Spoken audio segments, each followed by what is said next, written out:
Estamos grabando y estamos transmitiendo. Así que vamos a iniciar. Aparentemente funciona de manera adecuada. El título de hoy está en relación con la metafísica del entrenamiento hacia la corporeidad. Me gustó este título porque supera al anterior título y al un proyecto que había hecho sobre este tema, el tema de la metafísica del entrenamiento hacia la corporeidad. Yo había desarrollado en 3 videos, corporeidad 1, 2 y 3, los cuales retiré, y la propuesta de hoy sería integrar esos 3 videos más toda la experiencia y el nuevo conocimiento y el saber que se fue incorporando hacia la fecha. Entonces, desde la metafísica del entrenamiento plantea la posibilidad de conectar con lo sutil, con lo trascendente de la existencia, del ser, a través del movimiento, a través del cuerpo. Pero para eso es preciso lograr desatar al cuerpo. En primera instancia, y así como llegamos al mundo, el cuerpo se encuentra en un estado latente al inicio, desde el nacimiento. Luego, de alguna manera, las instituciones que rigen la sociedad tal cual como se presenta hoy, tiende a limitar desde la mente todo el desarrollo del cuerpo, porque en definitiva es estas instituciones en lo más oculto saben que si se logra un control sobre la mente se termina condicionando al cuerpo. Entonces, en este caso,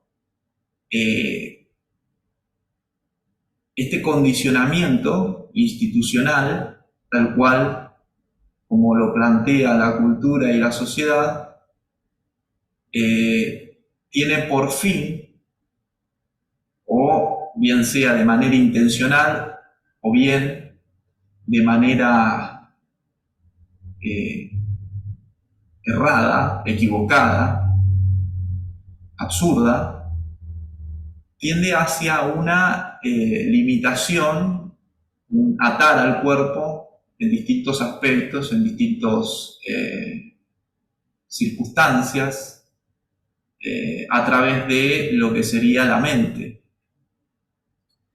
Entonces la metafísica del entrenamiento lo que plantea es justamente liberar el cuerpo de esas ataduras mentales en primera instancia y permitir de alguna manera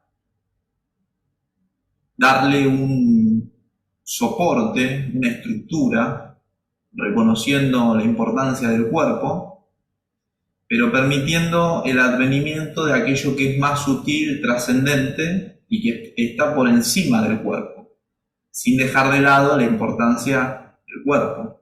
En este caso sería la espiritualidad o lo espiritual o el espíritu en este caso.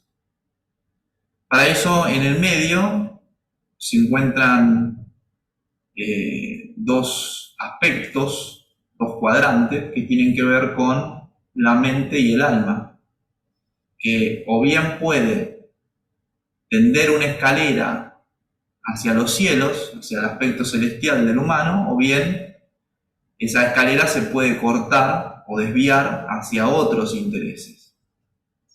Entonces, hacia esta corporeidad, es decir, hacia un cuerpo libre, libre de toda atadura y limitación, es lo que se plantea desde este video. Si nosotros tomamos el entrenamiento tal cual como lo enseña los personal trainers, los influencers, los preparadores físicos, los profesores de educación física, los preparadores físicos en alto rendimiento,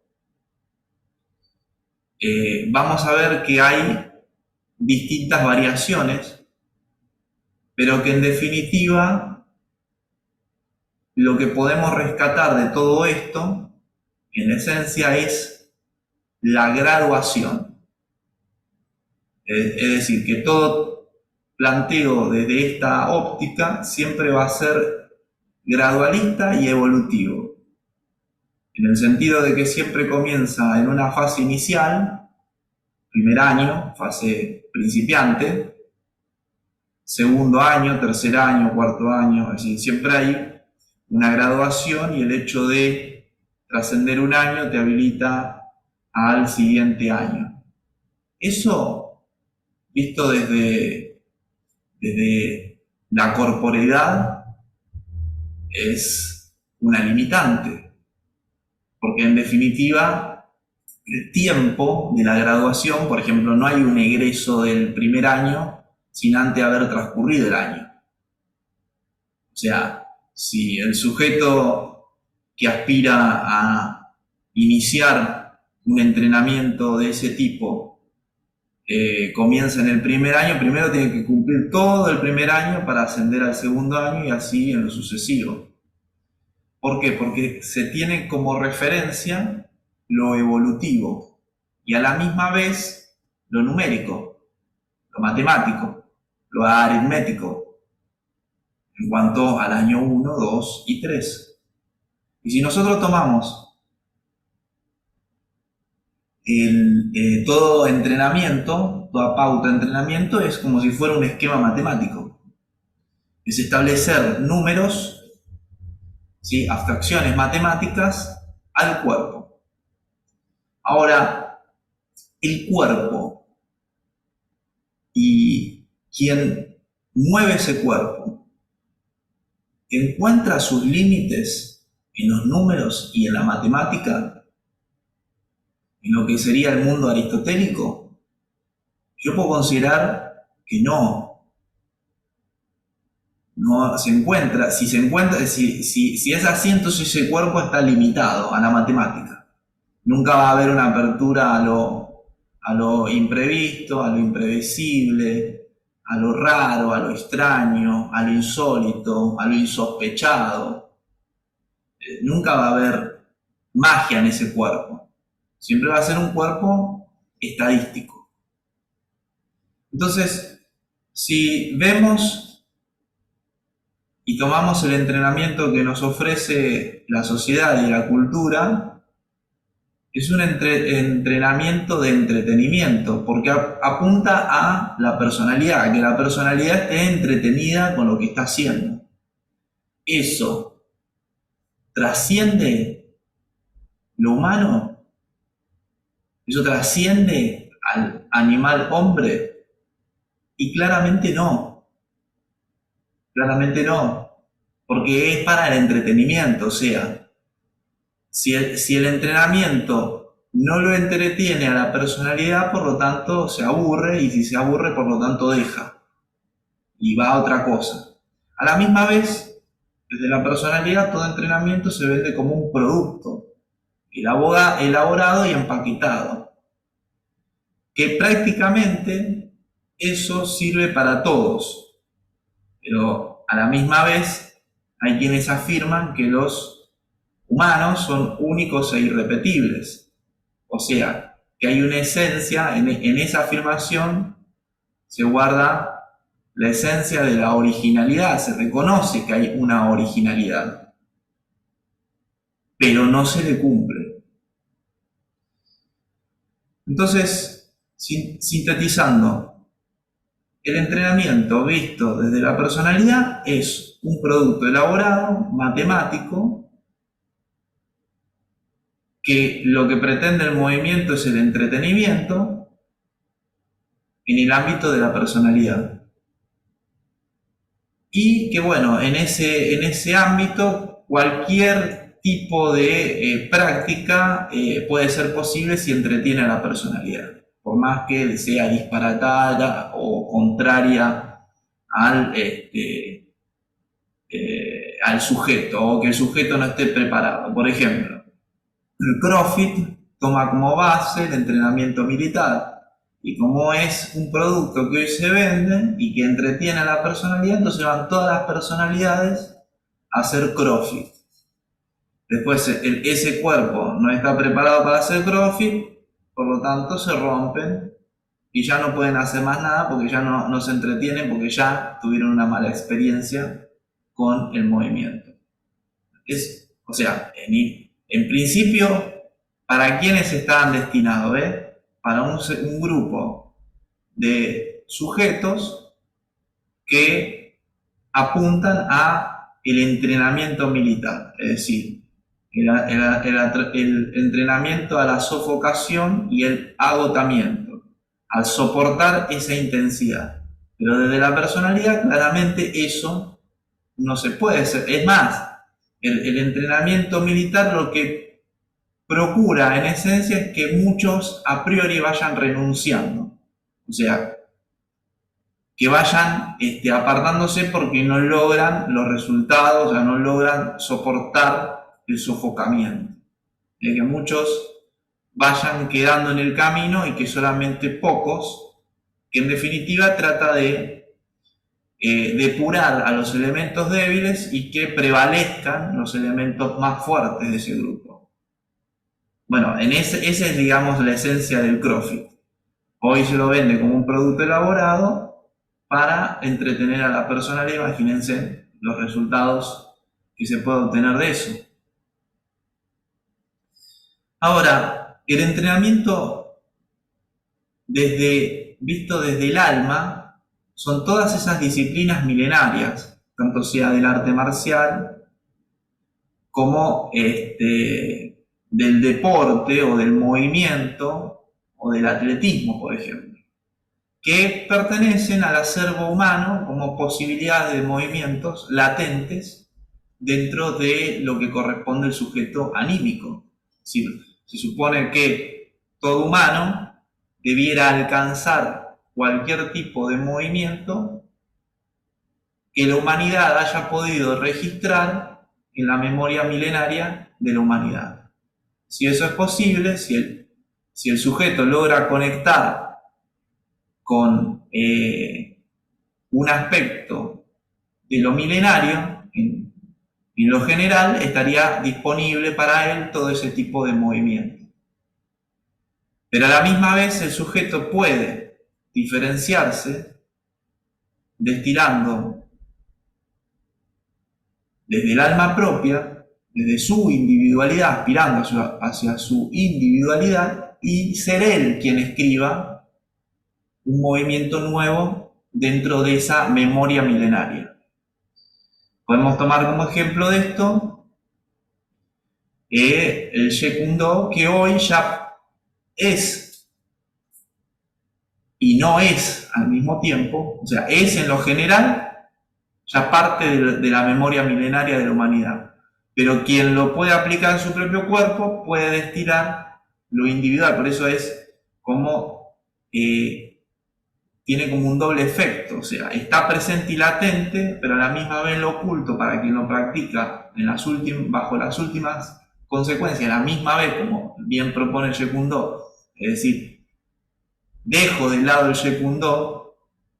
Entonces, en ese contexto se puede llegar a destilar movimientos nuevos por el simplemente de comprender la sabiduría que está oculta ahí adentro.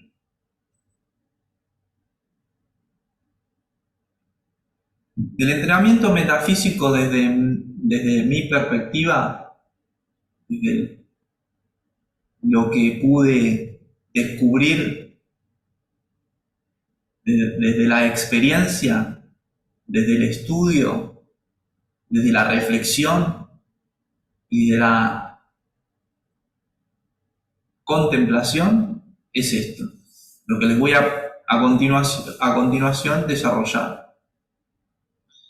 Tenemos como 4 pilares principales que responden a los 4 vectores universales, o sea, están latentes en el movimiento y en la corporeidad: el tiempo, el espacio, la conciencia y la energía. O sea, sin tener en cuenta eso, no se puede lograr desatar los movimientos propios y ocultos que el cuerpo posee como acervo, como elemento, como un cuerpo de liberación, en este caso para el espíritu. Como primer referente podemos hacer mención al tiempo, y acá en el tiempo es muy claro lo que se establece. ¿Por qué? Porque es preciso tener en cuenta que el tiempo propio, ¿sí?, el tiempo al que el sujeto o el individuo pretende poseer para sí y para el desarrollo del movimiento, en este caso, debe contar con absoluta disponibilidad de tiempo. Por lo tanto, podemos decir que el entrenamiento metafísico desde esta perspectiva no admite la posibilidad de no disponer. Fíjense que la mayoría de aquellos atletas, hombres, mujeres,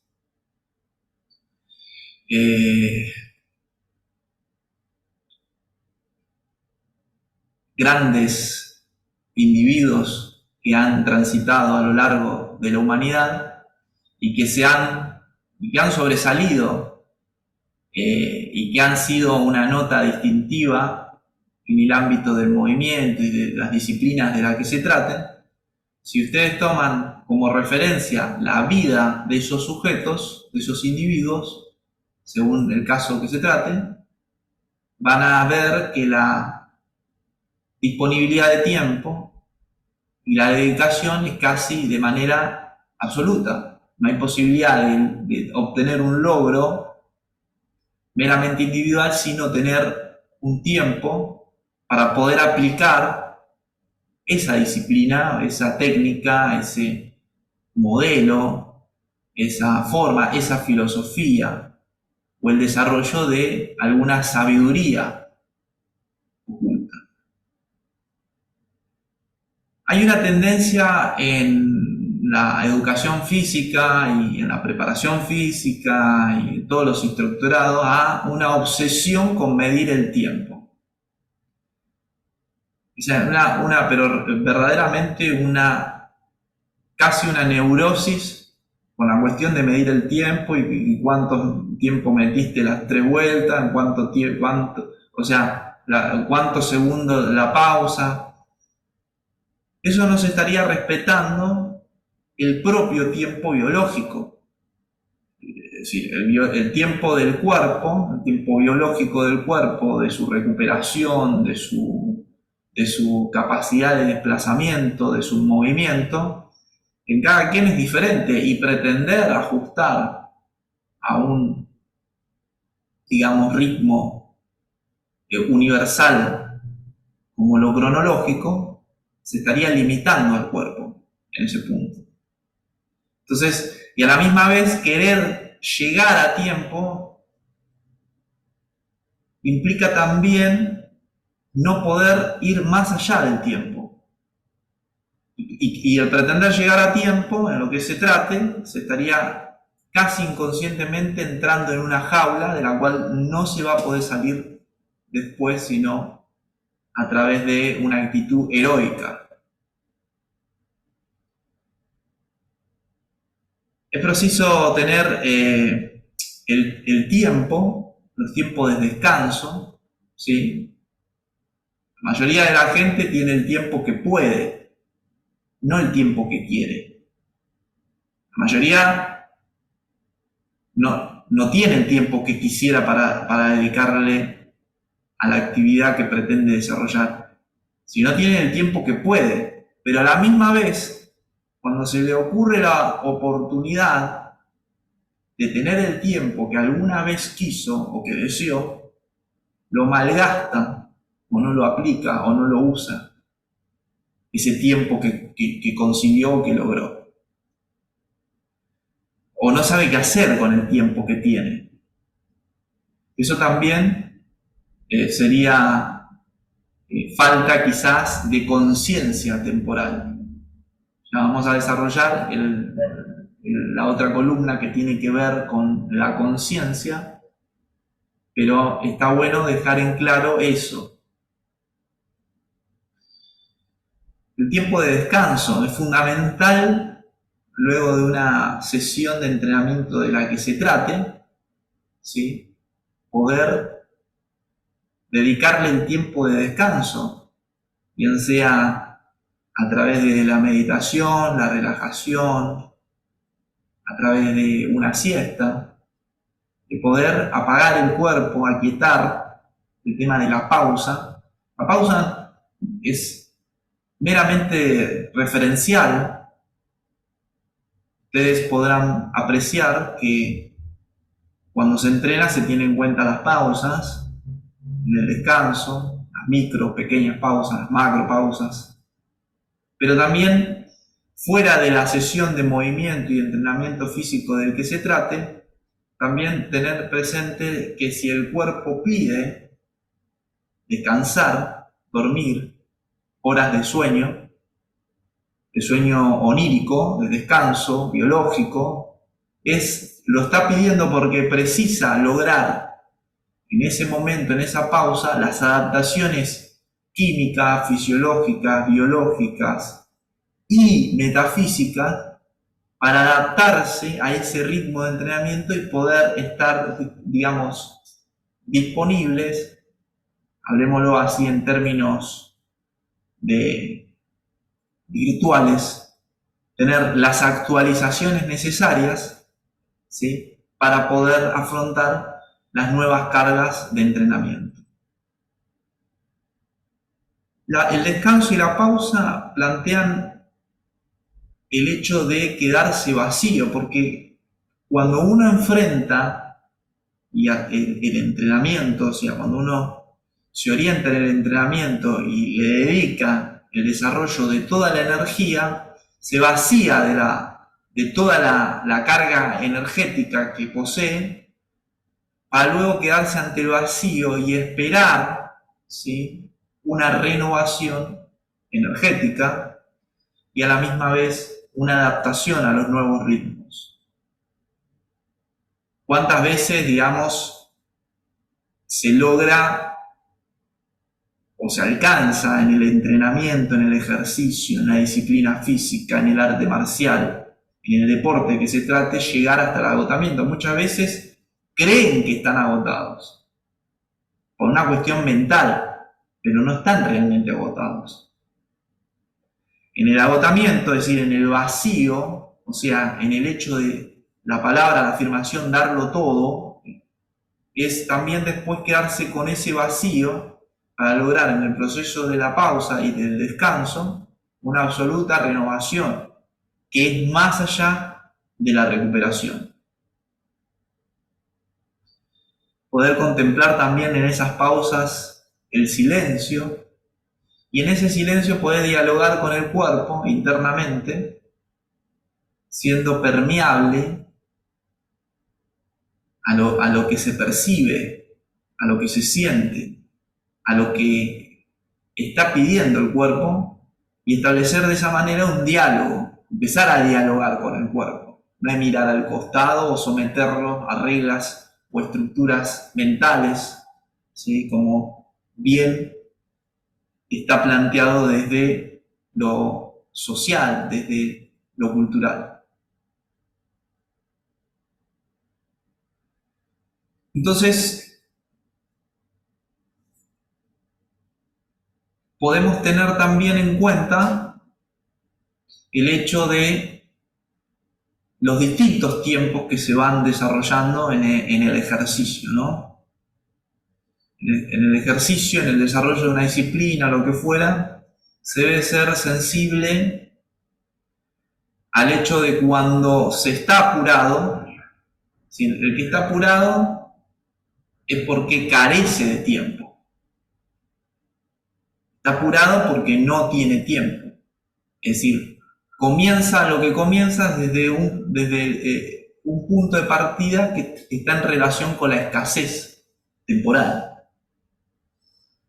Ya el rápido es aquel que le sobra el tiempo, porque ha hecho un movimiento que le permitió obtener mayor disponibilidad de tiempo para la disciplina, el ejercicio, los 100 metros que deba recorrer, la distancia que debe alcanzar. En cambio, el ágil no solamente es rápido, sino que es liviano en el tiempo. Se desplaza con fluidez, con gracia, con agilidad, puesto que la velocidad, en este caso, del tiempo, la obtiene a partir de una velocidad mental, no tanto corporal. Después tenemos el caso del atemporal, es decir, de aquel que se maneja, si se quiere, contra el tiempo o fuera del tiempo. Es decir, que el factor tiempo no lo sorprende, sino es consciente del tiempo, pero va contra el tiempo, bien sea por disciplina, bien sea por conciencia, bien sea por estrategia. Y después tenemos el fenómeno del kairos, que remite al tiempo espiritual. Y esto es muy latente, ser sensible intuitivamente al tiempo de permanencia en una disciplina, en un ejercicio. Por ejemplo, visto el entrenamiento desde la educación física, vos decís, bueno, necesitas 3 minutos de pausa o 1 minuto o 30 segundos o lo que fuera. ¿Pero por qué? Porque toma como referencia los tiempos de recuperación metabólica de un cuerpo estándar, modelo, referente, y que todos los cuerpos se deben adaptar a esa referencia. No es así. Porque cada cuerpo tiene una forma de recuperación diferente. Bien sea por los procesos de regeneración energética o bien sea por los tiempos de descanso o de adaptación metabólica instantánea en el momento. Pero, por ejemplo, relacionarse en términos de kairos es saber intuitivamente cuánto es el tiempo desde una orientación espiritual que el cuerpo dice, bueno, esto es suficiente. O lo mismo, ya entrené lo suficiente, es decir, más allá del tiempo establecido desde afuera, pero claro, eso no se logra al inicio, eso se logra al final. Por ejemplo, tomemos como referencia individuos que han sobresalido o sujetos que han sobresalido en el deporte de que se trate. Son ellos quienes manejan sus tiempos. No vienen otro y le manejan el tiempo a ellos, porque ellos, claro, al elegirse como triunfadores, campeones, o que han logrado, es muy difícil ir en contra de los logros, siendo que ellos han conquistado lo que han conquistado gracias a cumplir con su método.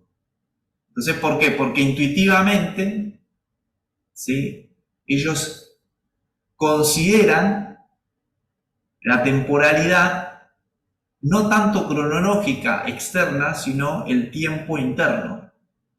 Lo pueden vislumbrar, lo pueden ver. Con referencia a la columna del espacio, que es otro pilar fundamental en el entrenamiento desde la metafísica y hacia la corporidad, vemos que en general desde la educación física, desde la preparación física, desde los instructorados, el espacio está todo marcado, está todo medido, el espacio de vuelta, con esta cuestión de lo mental, de lo aritmético, de lo matemático. Y no hay una noción de una totalidad en el espacio. Eso es como para establecer esa diferencia. Eso lo cual nos muestra que va quedando limitado o circunscripto a ese espacio. Diferente es encontrar el espacio propio. Es muy difícil desarrollar lo aeróbico en un espacio chico de entrenamiento. Por ejemplo, es preciso desarrollar grandes distancias. Por ejemplo, en el hecho de correr. Pero se pretende desarrollar lo aeróbico en espacios chicos. Eso es imposible. Eso no es conducente. Por eso hay que poder encontrar el espacio del desarrollo de la actividad que se pretenda realizar. Que quizás no estés ni cerca ni lejos, sino esté en el lugar preciso. Quizás tu lugar para desarrollar un tipo de actividad esté cerca en términos de distancia, pero quizás el lugar que es ese, el cual vos te podés encontrar en ese lugar, esté lejos y tengas que recorrer mayor distancia para ir a desarrollar esa actividad. Porque el espacio propio, a diferencia de la educación física que habla del espacio topológico, que hace referencia al espacio que ocupa el cuerpo en estado de reposo, es diferente al espacio propio en el sentido metafísico. Encontrar el espacio propio en todo lugar en donde estés. Que significa poder estar presente en el lugar en el que se va a desarrollar esa disciplina, ese ejercicio, esa actividad física. El espacio exterior solamente se puede conquistar, reconocer y estar cuando se ha ocupado el espacio interior. Cuando se está presente en el espacio interior y se es consciente de toda la interioridad para poder reconocer en el afuera aquello que está dentro. Para eso es preciso el poder vaciarse de todo lo que está de más.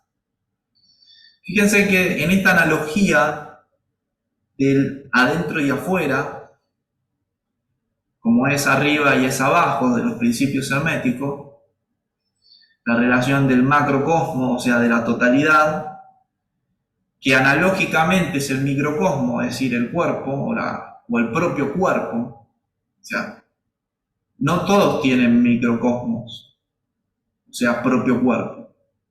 Todos tienen un cuerpo, el cual el otro se lo educó, el otro se lo dio, el otro se lo formateó, se lo programó, el otro le dio sus tiempos o le estableció el tiempo. Fíjense la obsesión que hay cuando un niño llega a esta realidad, cuando nace, de meterlo en una rutina de tiempos. Ahora tenés que comer, ahora te tenés que bañar, ahora te tenés que cambiar, ahora tenés que dormir la siesta, ahora tenés que comer, y así sucesivamente. Pero en ese tiempo, ¿todos responden de la misma forma? No. Entonces el tiempo es impuesto por afuera. Entonces ese cuerpo no es propio. Ese cuerpo es de otro. Siempre que el otro te quiera manejar el tiempo y el espacio, todavía ese cuerpo no es tuyo. ¿Por qué? Porque responde al tiempo y al espacio del otro. Y tomemos como referencia el otro quien sea. El otro puede ser alguien de la familia, el otro puede ser alguien de la sociedad, el otro puede ser un preparador físico, un entrenador, un director técnico. Es decir, en la medida en que el otro te maneje el tiempo y el espacio, el cuerpo le va a responder al otro, no a vos.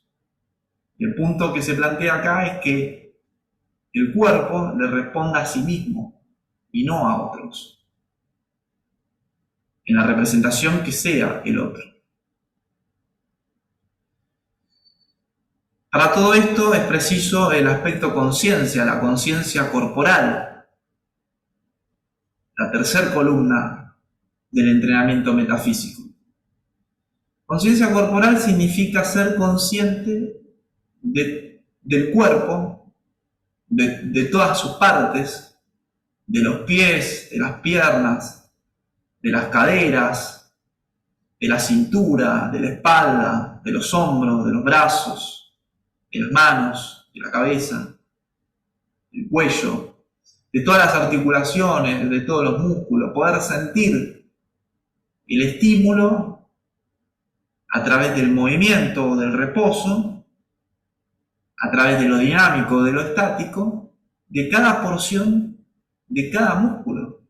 Fíjense que cada vez que se realiza una disciplina nueva, un movimiento nuevo, un desplazamiento nuevo, de repente empieza lo que comúnmente se llama dolor.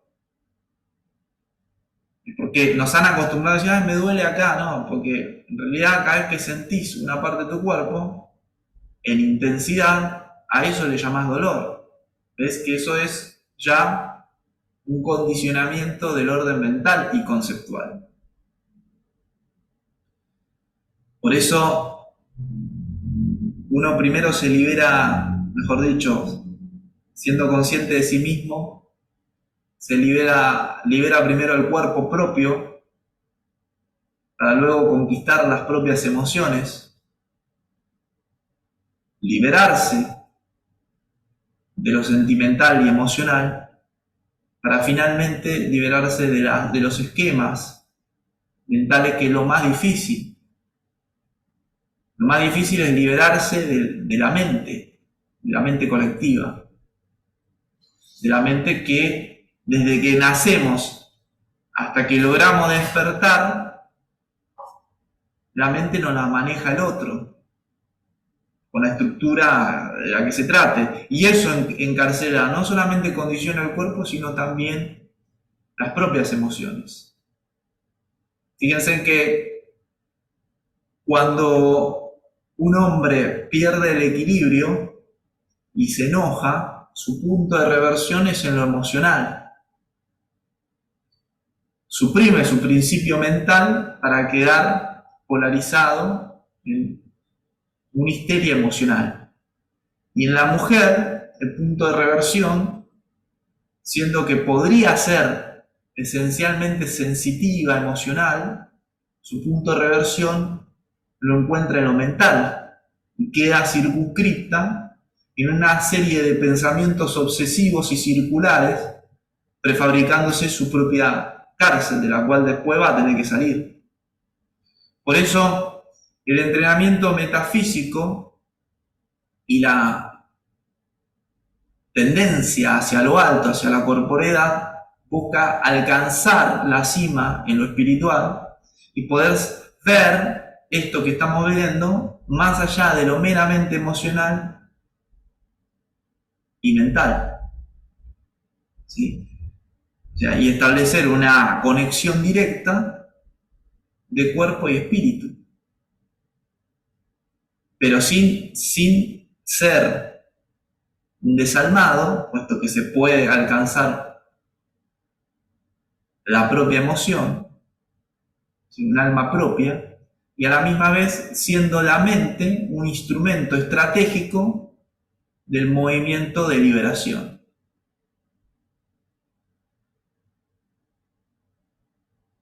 El aspecto conciencia en el movimiento es toda una disciplina en lograr justamente contraer y expandir la conciencia. Lo más difícil, porque En general, la conciencia queda reducida, contraída. Eso es lo simple, digamos. Lo simple es que se sea totalmente inconsciente y nada consciente. De hecho, lo que tratan de decir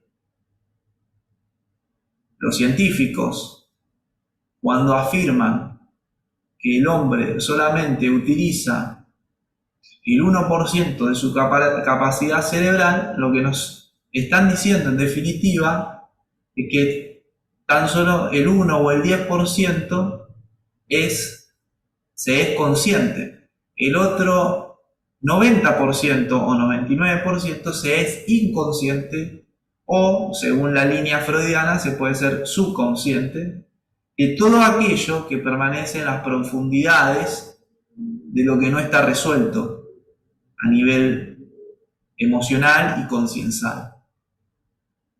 Entonces, en principio, la conciencia está contraída y es toda una disciplina poder expandir la conciencia.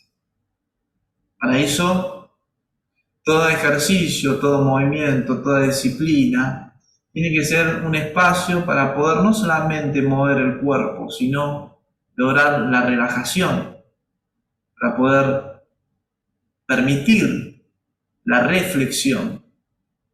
Y quizás, bien como somos occidentales, es decir, en movimiento, podemos lograr la meditación y quizás tengamos o alcancemos el cielo de la contemplación.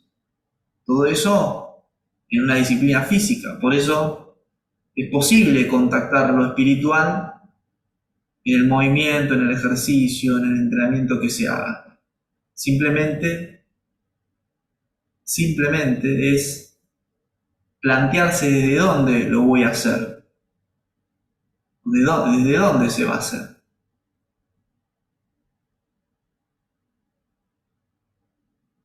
En general, la conciencia, vista desde el entrenamiento, se apunta al refinamiento de una técnica, es decir, a un movimiento mecánico eficiente.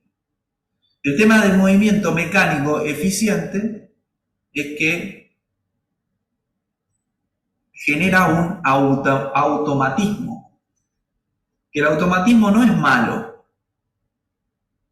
El problema del automatismo es que en la dividida, vamos a decirlo así, el automatismo siempre juega a favor del otro, a favor del destino, a favor de la cultura y nunca a favor del propio individuo, a favor de sí mismo. ¿Por qué? Porque como desarrollamos al principio, la tendencia cultural es que así sea. Toda la educación que recibe el humano a través de las fases evolutivas es que el automatismo se vaya programando para que responda no al sí mismo, no al individuo, sino al representante, al otro, al del que se trate, pero no a sí mismo. Entonces, justamente la conciencia del movimiento hacia una técnica no está mal, pero luego hay que liberarse de esa técnica. Hay una obsesión, por ejemplo, en el baile de querer obtener determinadas técnicas. Pero claro, va a ser un baile muy técnico, pero muy poco sentido, con muy poco contenido emocional, y nunca se va a lograr desde una obsesión por la técnica un éxtasis en el movimiento. Sí, la técnica lo que pretende sí es una economía en el esfuerzo, pero no es nada más que eso, una economía, es decir, obtener el mejor resultado con el menor costo energético y con el mayor rendimiento. Ya la conciencia táctica implica establecer objetivos y principios en el desarrollo del movimiento. En general, la táctica tiene que ver con el desarrollo, mejor dicho, la táctica es lo denso de lo sublime que es el acecho. Es decir, acechar engloba todo lo que apunta a la cualidad cazadora y guerrera. La táctica es una degradación del acecho, para que se pueda comprender. Luego podrán ahí profundizar en el concepto, pero en esencia, para no distender, va por ese lado. Lo estratégico hace referencia a lo conducente en el ámbito espiritual. Ser estratégico significa ser consciente del espacio, del otro, del espacio propio, del tiempo que el otro estableció, del tiempo propio, ser consciente de la cualidad energética, ¿sí? Y establecer un punto, ¿sí? Un punto de partida y un punto de llegada y trazar una línea recta, un sendero directo. O bien sea buscar de manera estratégica un recorrido que sea más espiralado, que te lleve al mismo punto, pero en el cual tengas mayor precaución y no seas tan arriesgado en el sendero directo. Como de cerrar ahí el tema de la estrategia, se puede hablar horas de estrategia. De hecho, hay libros sobre estrategia militar, imagínense, o sobre estrategia en el deporte, pero ahí está casi todo, si no es que está todo ahí. Después tener conciencia de la respiración, ¿sí? De los ritmos respiratorios. Nosotros hablamos anteriormente del apurado, del rápido, del ágil, del atemporal y del tiempo del kairos, pero también está esto del ritmo y la cadencia, es decir, encontrar el propio ritmo. De hecho, nosotros tenemos un ritmo interno. Las pulsaciones, ¿sí? Fíjense en que para la ciencia, la arritmia, que sería la hermana de lo atemporal, es fenómeno de patología, es decir, es malo, es grave. Claro, desde considerar el cuerpo como algo estadístico y englobado en números, claro, desde ese punto de vista, claro, se salió del ritmo que estaba establecido. ¿Eso es malo o es bueno? Es decir, que si salió del ritmo normal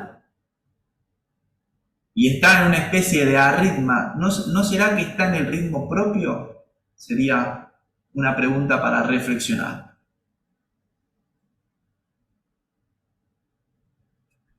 Cuando se entra en ritmo, en general se logra un mayor resultado.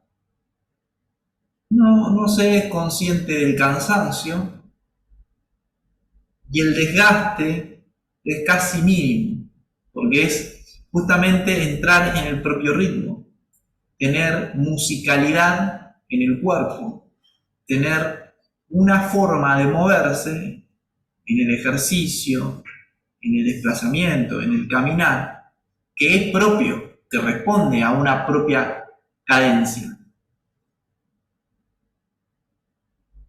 Y justamente en la respiración, ser consciente de la respiración sería también establecer un ritmo. Ser consciente de la respiración en tanto profundidad, en el vaciarse, la expiración. Ser consciente del ritmo,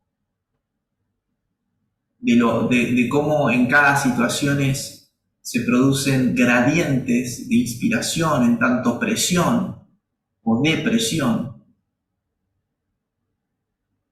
Para todo eso es preciso en el reposo, como hablábamos en el silencio, en la pausa, tener presente esa respiración, ese ritmo respiratorio. ¿Qué pasa si yo establezco conscientemente un propio ritmo respiratorio del que surge naturalmente del cuerpo, que sucede en el rendimiento de ese movimiento.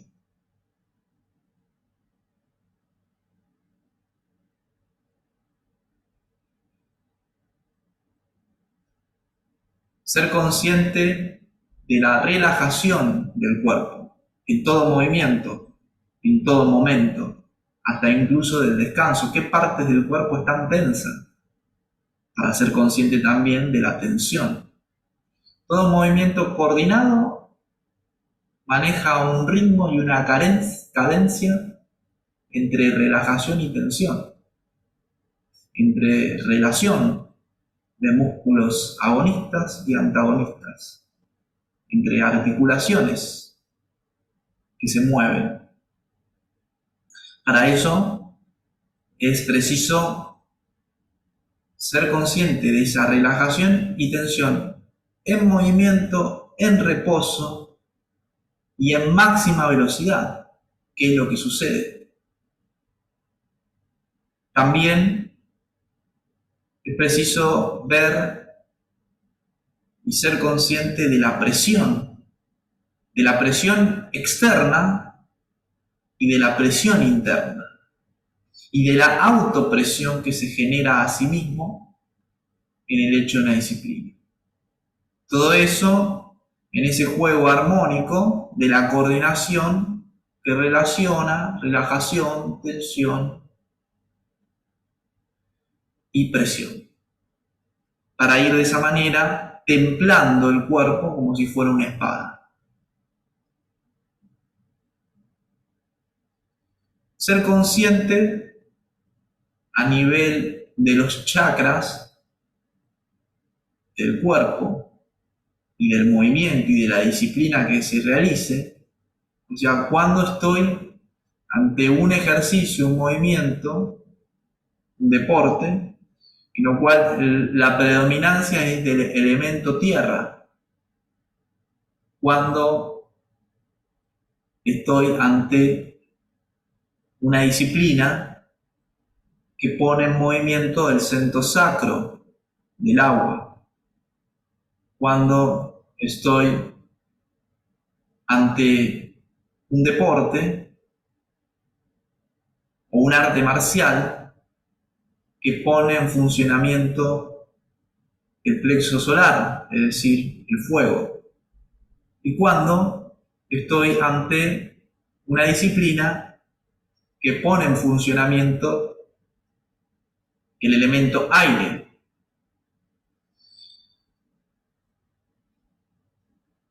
Y cómo si el corazón, el manipura, se expresa o se libera, es decir, cuando hay pasión y emoción en lo que se hace.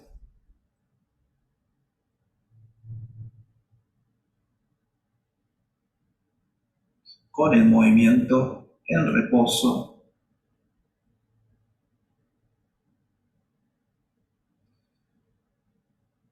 La última columna, el último pilar que sostiene el movimiento metafísico que tienda hacia la corporeidad, es la energía. Muchas veces se pretende realizar un entrenamiento, un deporte, sin disponer del caudal energético preciso, no necesario. O sea, no se puede dar el mayor rendimiento, es decir, generar una ruptura de conciencia preestablecida o preconcebida para advenir una iluminación momentánea, una liberación corporal, si no se sobrepasa lo que normalmente se está acostumbrado. Si no voy más allá del límite que el otro puso o que uno mismo se puso, no se puede alcanzar el sí mismo del propio movimiento. Para eso es necesario generar ruptura. Muchas veces, cuando se está atravesando un nivel que va a atravesar el umbral de conciencia preconcebida, cuando se va a atravesar el umbral de la conciencia preconcebida, en general el cuerpo instantáneamente atraviesa un proceso que tranquilamente se puede asimilar como un desmayo, un bajón de presión, en realidad es decir, no se puede pasar a una condición superior sin una crisis previa. Y esa crisis se puede manifestar de manera instantánea o a priori. Lo cual nos remita a considerar aquello que comúnmente se llama enfermedad también a posteriori, fuera de la sesión de entrenamiento. Que lo voy a tratar quizás hoy o en otro video, específicamente. Entonces la energía, en general, se maneja en 3 pilares, sobre 3 corrientes energéticas. La energía vital, corporal, relacionada con la vitalidad. La energía psíquica, la sustancia psíquica, es decir, la puesta de sentido energética. La sustancia mental, el manas. Y la energía sexual. Esos serían los 3 pilares de la cualidad energética que se pone en movimiento. En general, las personas no tienen vitalidad para afrontar un entrenamiento. ¿Por qué? Porque en la mayoría, bien sea por la rutina, por el trabajo, por la familia, por las relaciones, por lo que sean, están desvitalizados, incluso por los propios pensamientos, están desvitalizados. Entonces, vienen o van o van a afrontar un entrenamiento, un deporte, sin contar con el caudal energético completo. Entonces, el rendimiento siempre va a ser ahí, nunca va a sobrepasar la normalidad, y todo aquello que yo vengo desarrollando con anterioridad difícilmente se podrá experimentar o comprobar, porque es preciso, como decíamos al inicio, de contar con el tiempo preciso, necesario, preciso y adecuado, y de la energía, del caudal energético completo para poder desarrollar la disciplina. Es muy difícil, y yo esto lo veo en los gimnasios,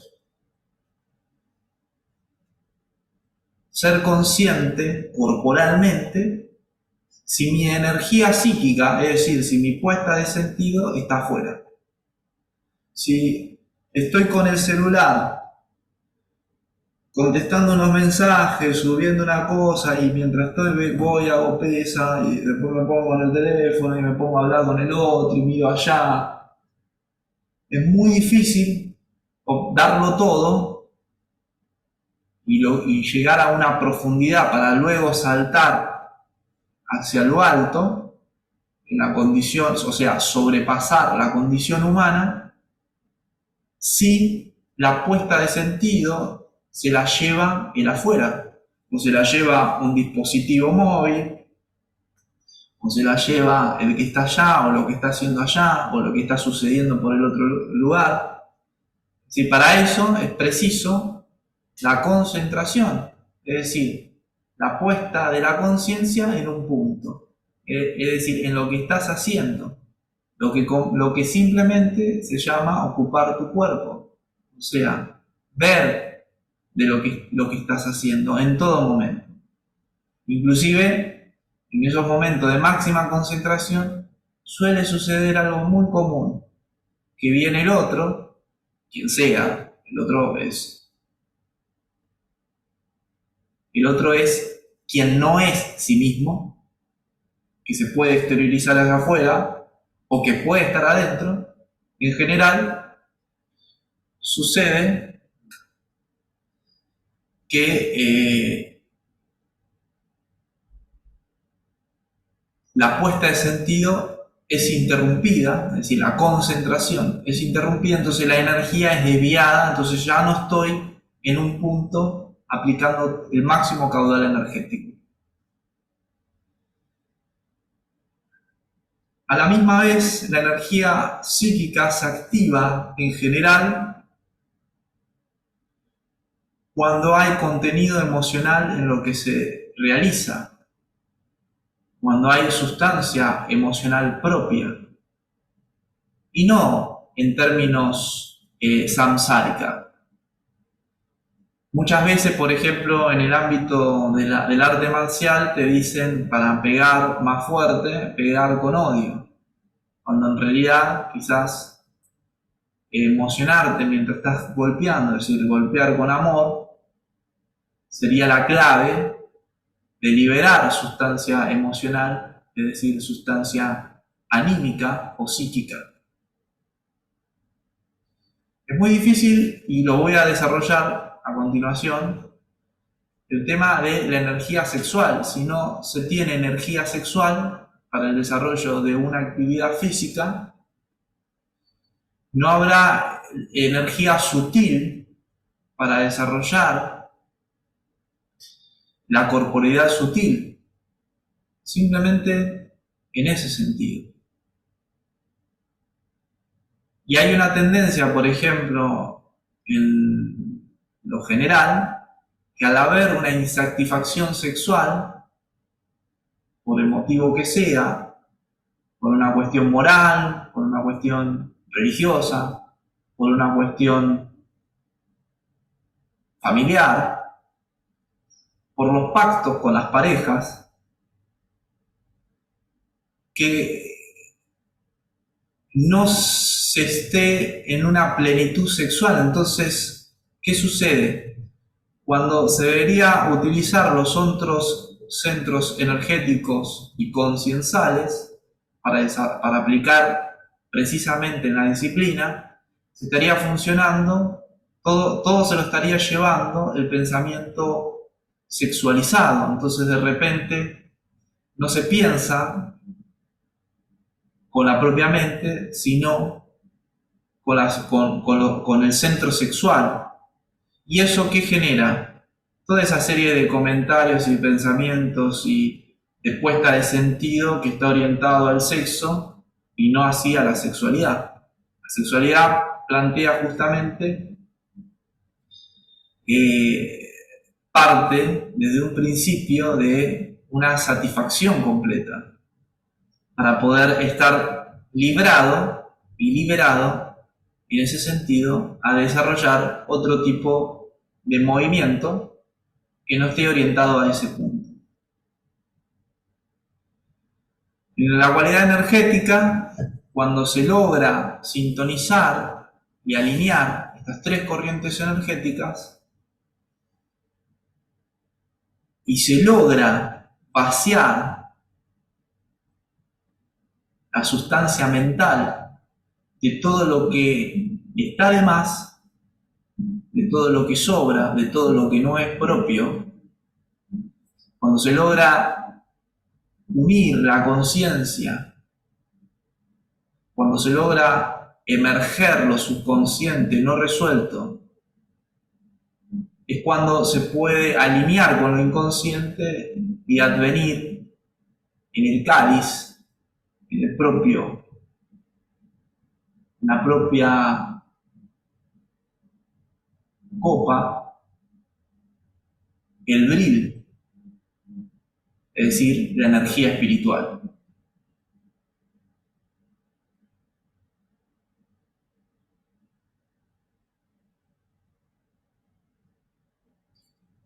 Para todo esto, toda la cualidad energética que se dijo, es preciso constantemente generarla y constantemente destilarla. con todas las disciplinas y ejercicios que se vaya desarrollando. Imagínense energía vital, ¿no? Cómo cultivar, la pregunta sería que cada quien se debería hacer, ¿sí? Porque partimos de una sociedad cuyo lema principal es la economía,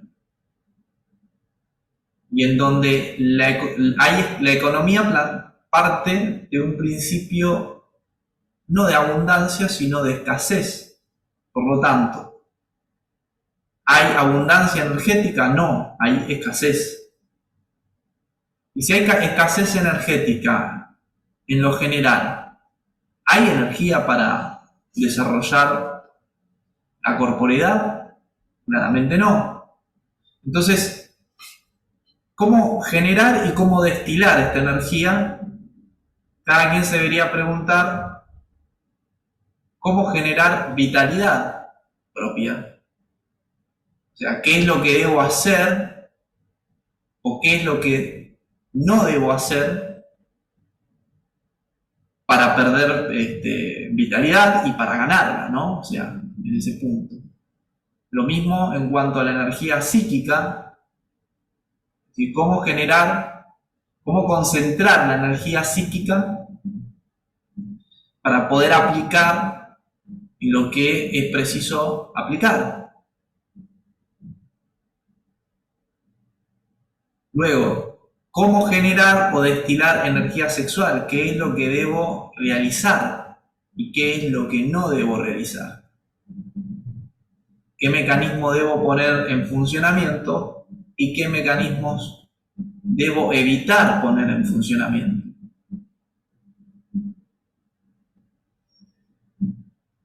Habiendo desarrollado estas 4 columnas que hacen al soporte de la metafísica del entrenamiento, encontramos que todo eso lo une la sexualidad, es decir, la cualidad de unir, refinar, expandir, sintetizar y contemplar la cima de los logros alcanzados en el éxtasis sexual. Todo esto dará un resultado, un impacto en la salud, que ya no será un cuerpo en términos enfermos, lo que se conoce como enfermedad, sino que será un cuerpo, la corporeidad, entendida como un microcosmo, como un cuerpo glorioso, no es un cuerpo enfermo, es un cuerpo que rebasa de vitalidad y que sobrepasa la condición humana, normal y ordinaria. Un cuerpo que todo lo puede, que todo lo alcanza, que no encuentra otros límites que el sí mismo, y que está preparado para recibir, ¿sí?, lo más excelso de lo excelso, el propio espíritu, a quien a él responde. No responde a la mente del otro, sino responde al propio espíritu, a las propias emociones. Y la mente es un instrumento, en este caso, del espíritu, en un sentido estratégico.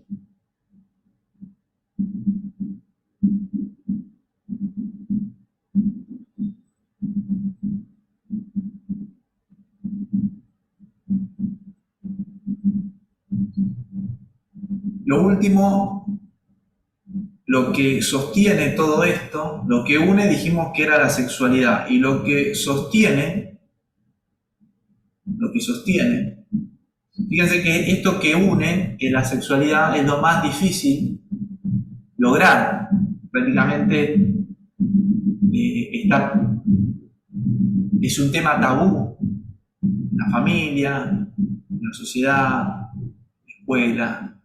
Es decir, fíjense que donde entrenan, en donde se desarrolla una disciplina física, en un deporte, en una disciplina del atletismo, en un arte marcial, rara vez se toca el tema de la sexualidad. Pero alguien que está con carencia, deficiencia, con represión, con limitaciones en ese ámbito, ¿lo puede dar todo cuando todavía tiene cuestiones sin resolver en el área de lo subconsciente? Es una pregunta para reflexionar. Ahora, aquel que ha logrado sexualizar su vida y empieza a destilar vida y vitalidad y ya su centro mental no funciona justamente con energía sexual, sino con el manas, con energía de la sustancia mental o con el bril. La pregunta es, ¿cómo será la corporeidad de ese individuo? ¿Cómo podrá desarrollarse en el movimiento, en el ejercicio, en la disciplina? ¿Cuáles serán sus límites si es que los tiene? ¿Qué tan alto puede ascender? ¿Hasta dónde puede alcanzar?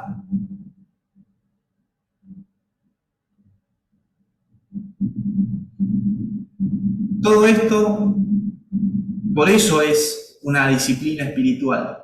Por eso es una disciplina espiritual. Todo esto debe ser sostenido por la propia voluntad. Si no hay una voluntad férrea de hacerlo y sostenerlo en todo momento, incluso cuando el otro, la sociedad, la familia, lo interno, de alguna manera limita el despliegue de toda esta conciencia. Si no hay una voluntad que lo sostenga, entonces estaría desviándose de un sendero espiritual. Porque pues justamente lo espiritual es lo que te permite nivelar hacia lo alto. Es decir, en donde todo lo hace posible. Fíjense que en la alegoría de la montaña, en el ascenso hacia la montaña, siempre es un camino difícil, en donde físicamente es toda una disciplina, en donde a medida que se va ascendiendo es toda una disciplina emocional, vaciarse de lo que no es, de lo que no son las emociones propias.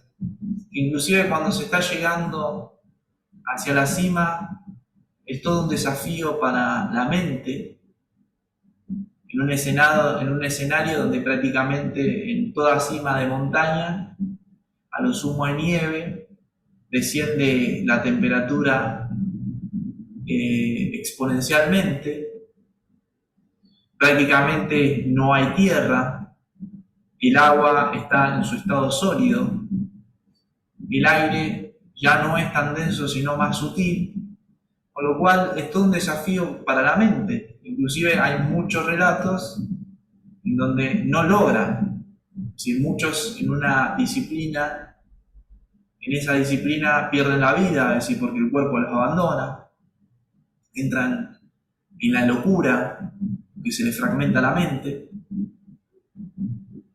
Entonces, todo esto es a pura voluntad. Es la espiritualidad física del corpus, del propio cuerpo.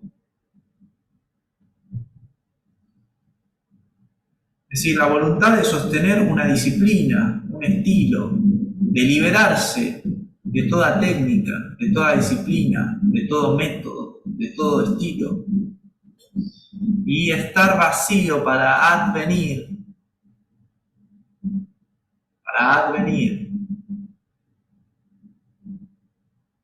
aquello que viene de lo increado, aquello que responde a la naturaleza propia y espiritual.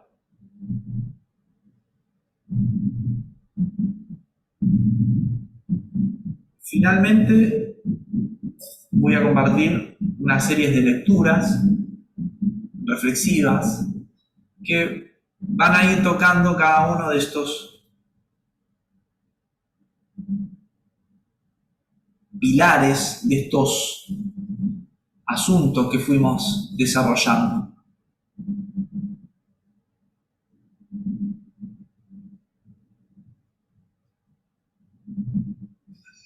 Entonces, acá dice, a ver si me puedo ubicar.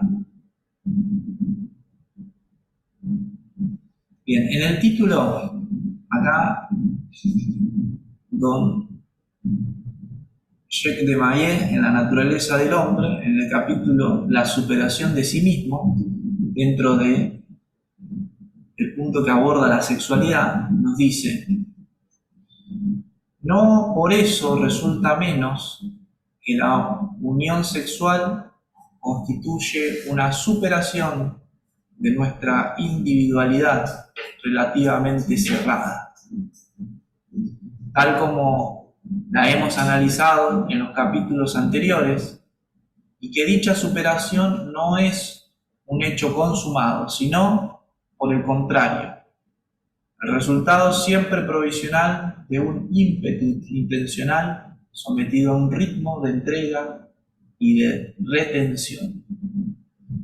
Es decir, lo que nos está diciendo acá es que la unión sexual constituye una superación de nuestra individualidad relativamente cerrada. Es decir, nuestra individualidad, el proceso de ensimismamiento, ¿sí?, tiene un contrapunto tántrico, si se quiere, en la relación con la amada, en la relación sexual, ¿sí? Porque en ese punto, que dice individualidad relativamente cerrada, tal como lo hemos analizado en los capítulos anteriores, y que dicha superación no es un hecho consumado, sino, por el contrario, el resultado siempre provisional de un ímpetu intencional, sometido a un ritmo en donde te entregas a la sexualidad en la relación con otra, con otro, según quien se trate, y a la misma vez de retención, siendo consciente, ¿no?, de que quien lleva la rienda es la propia voluntad.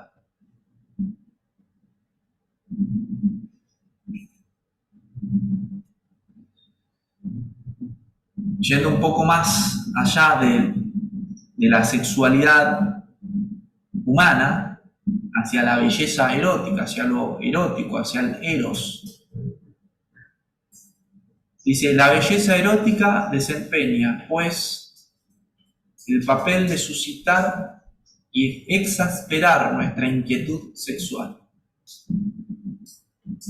y hacernos tomar conciencia a la vez de nuestra incompletitud y de la posibilidad que tenemos de hacerla desaparecer. El erotismo no puede, por tanto, confundirse con el amor, pero constituye su condición preliminar, sin la cual la unión perdería, sino su razón de ser, por lo menos su profundidad y su intensidad. La belleza erótica desempeña, dice pues, el papel de suscitar y exasperar nuestra inquietud sexual y hacernos tomar conciencia a la vez de nuestra incompletitud. Y le agrega a nuestra vida profundidad y intensidad. Profundidad, es decir, nos da posibilidad de ampliar nuestra capacidad energética, nuestro vacío, e intensidad, y también profundidad en el sentido de que no sea todo superficial en lo que hagas, sino que logres llegar a la esencia, a destilar la esencia de cada cuestión, de cada asunto. Y a la misma vez, cuando hablamos de intensidad, estamos en relación con la atención Y hablamos que la atención es precisa para el movimiento y para el cuerpo. El exceso de tensión obviamente puede llegar a ser un veneno en el cuerpo, pero a la misma vez el adaptar el cuerpo a mayores intensidades lo vamos preparando también para la energía espiritual, que es el brillo. Que si el cuerpo está lleno de grietas emocionales, donde se van a generar las lesiones por no haber soldado adecuadamente esa espada, va a ser justamente en esas grietas emocionales. Quizás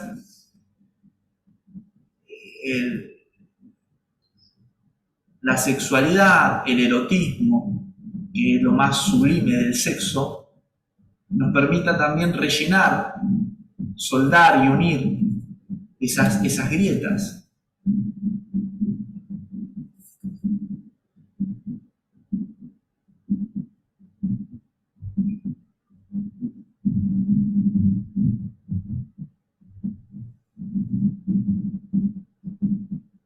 Y acá, en el yoga tántrico de Julius Evola, nos dice que en algunos textos tántricos o de Hatha Yoga encontramos el término urdhvaretas, que quiere decir deslizarse hacia lo alto.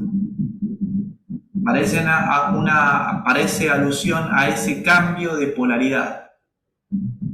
Esta idea queda expresada de manera más transparente todavía en el simbolismo gnóstico de las aguas del Gran Jordán, que deslizándose hacia abajo dan lugar a la procreación animal en el círculo de la generación, samsara, pero que al subir hacia lo alto provocan la generación de los dioses, la generación de la raza sin rey. Es decir, que sublimar, sutilizar, tender hacia lo alto, revertir la corriente de lo denso hacia arriba, nos permite generar y disponer y manifestar al Dios que se es en el origen, y se deja de lado, claramente, está la visión del superhombre o del hombre Dios, ¿sí? o también como se lo bien conoce también de la corporeidad total, y se deja de adorar religiosamente desde un aspecto devocional, pasivo, al Dios que está afuera, porque se reconoce en sí mismo al Dios que se es en el origen.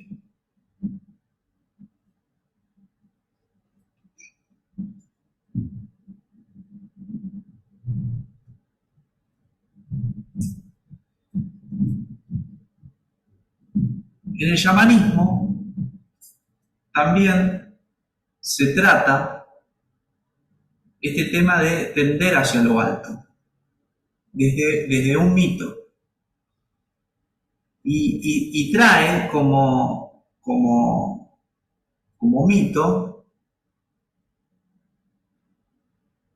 los misterios mitraicos, es decir, el rito principal de los misterios de Mitra. Y en los mismos misterios se utiliza una escalera clímax. Fíjense que el clímax también está orientado, y puede ser bien orientado, a la sexualidad, lograr el clímax en la relación sexual, lograr el clímax en el ejercicio, en la disciplina, en el movimiento. El rito principal de los misterios de Mitra, y en los mismos misterios se utiliza una escalera, clímax, de 7 peldaños, cada uno de los cuales era de un metal diferente. Según Celso, El primer peldaño era de plomo, correspondiente al cielo del planeta Saturno. Es decir, ¿por qué el primer peldaño es de plomo? Porque justamente, como el espacio y el tiempo que lo maneja Saturno Cronos, ese espacio, ese centro gravitacional va a ser de plomo, porque está todo hecho para que justamente se sienta la atracción hacia la Tierra o la atracción psicoidea de los arquetipos en los aspectos que se trate. Por eso va a ser de plomo y, digamos, estar en ese primer escalón, moverse dentro de ese primer escalón es sumamente pesado. El segundo, de estaño, que sería Venus. O sea, Venus, la puerta de Venus, que es la puerta que conecta al mundo creado del universo a lo increado del universo B. Que también Venus está relacionada con la sexualidad, otra vez lo mismo. El terreno de bronce, Júpiter, el de los héroes. Todo héroe, todo guerrero que aspira a ser héroe, todo héroe se lo reconoce porque sobrepasa la condición humana. Es más que un hombre. Es un hombre. Pero lo que hace no lo hace cualquier hombre. Sobrepasa la condición humana. Es más, el héroe inclusive puede ser más que un dios en su recorrido heroico. Siempre y cuando no quede reducido en el argumento arquetípico de todo héroe. El cuarto, de hierro, Mercurio, en las relaciones de intercambio, podemos decir. El quinto, de aleación monetaria, Marte. El sexto, de plata, la Luna. Y el séptimo, de oro, el Sol.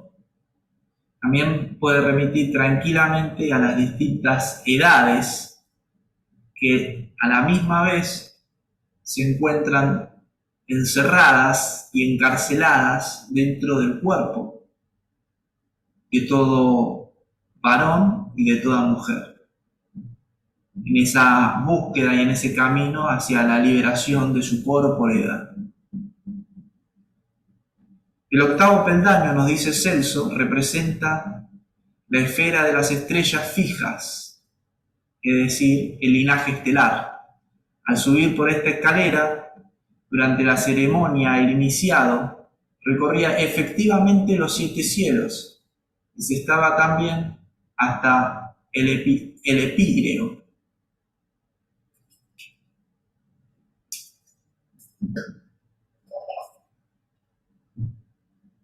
Fíjense que los 7 cielos, los 7 escalones de los misterios mitraicos eran justamente para los iniciados, es decir, para aquellos individuos que iniciaban un sendero, un camino que los diferenciaban de todo lo general, de todo lo social, de todo lo cultural, ¿sí?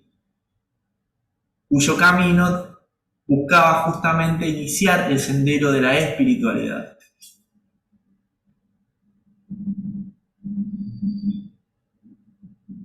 Finalmente, Bruce Lee, en una de las notas que dejó,